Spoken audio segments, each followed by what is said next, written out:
ఈ తరంలో మీన్స్ నా ఉద్దేశం ఈ 20-30 ఏళ్లలో ఈ కైండ్ ఆఫ్ రాజకీయాలకు నాంది పలికింది మీరే. మీది ఒక సపరేట్ శైలి. మీ శైలిని అందిపుచ్చుకొని తర్వాత ఆప్ లాంటి వాళ్ళు, కేజ్రీవాల్ గారు లాంటి వాళ్ళు అలా ముందుకెళ్తున్నారు. ఇప్పుడు పవన్ కళ్యాణ్ దాదాపు మీ భావజాలాన్ని కొద్ది మార్పులతో వాళ్ళదైన ప్రజెంటేషన్లో ప్రజల ముందుకు వెళ్తున్నారు. నేను అడగబోయేది ఏంటంటే, ఇంతటి భావజాలానికి సృష్టికర్త మీరు.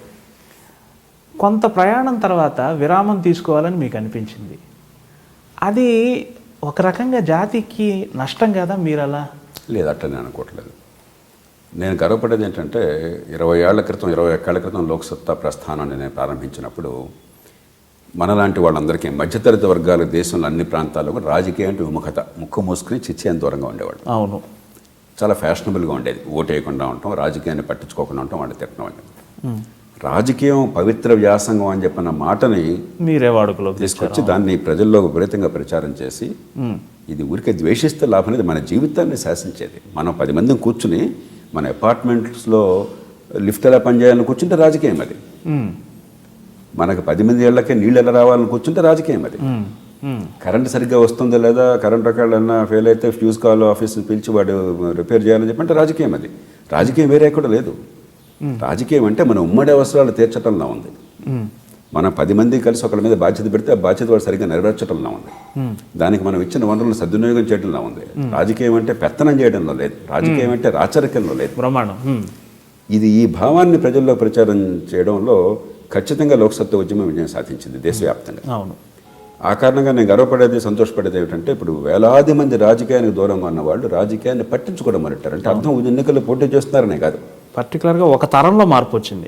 ఇప్పుడు అరవింద్ కేజ్రీవాలే ఎన్నో సందర్భాల్లో రాజకీయంలోకి వెళ్తే నాకు చెప్పెట్టు కొట్టనని చెప్పి అన్నాడు. అంటే కొంచెం తొందరపాటు. అంటే ఆ తాత్కాలికంగా జనం చప్పట్లు కొడతారు కాబట్టి వాళ్ళు చప్పట్లు కొట్టించుకునే మాటలు తప్ప ముందు చూపుతూ ఉన్న మాటలు కాదు. ఆ కేజ్రీవాల్ రాజకీయ విలువను గుర్తించి రాజకీయాలను గుర్తించి నేను ఆహ్వానించాను, అతన్ని సమర్థించాను. కాబట్టి ఆ రకంగా మన ఆలోచనలో తీరు మారింది. అది మంచి పరిణామం.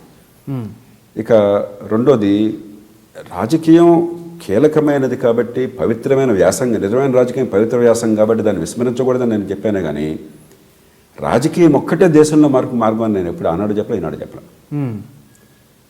అది సాధ్యమైతే దానికి ప్రజలు స్పందించే వాతావరణం ఉంటే ఆయా పరిస్థితుల్లో ఖచ్చితంగా అది ఒక కీలకమైన మార్గం.